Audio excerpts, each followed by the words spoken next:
I love that if you look at these reviews, all of the people who wrote them are science staff. They get And to their and kids, their and kids. their kids. It's just so Yeah. cool. So this is the Spider Lady, Nan Songer, and her arachnid World War II army. This is about a woman who turned her hobby of studying spiders into this massive spider farming operation to aid the US war efforts during World War II. What do the spiders, make?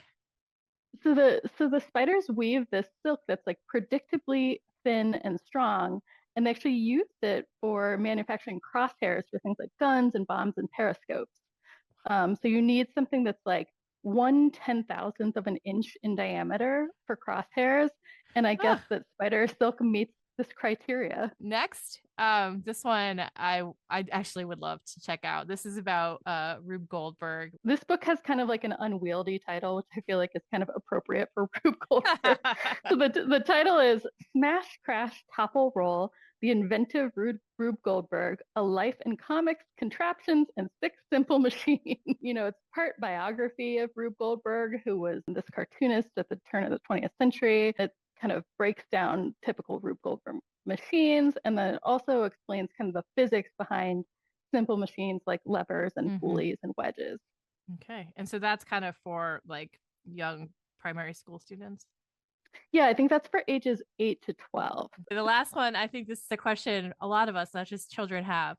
Who owns the moon? And this is for kids age 12 and up. It's kind of a seemingly simple question, and it was kind of answered in 1967 when there was this outer space treaty that was formed that determined that the moon shall be for the province of all mankind.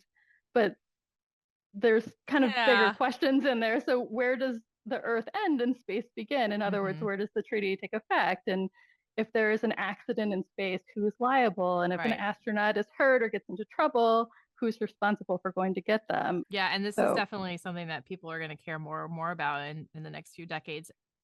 yeah, which is so interesting to think that like the children that are reading this book are going to be of the generation that has to kind of Yeah. make these decisions.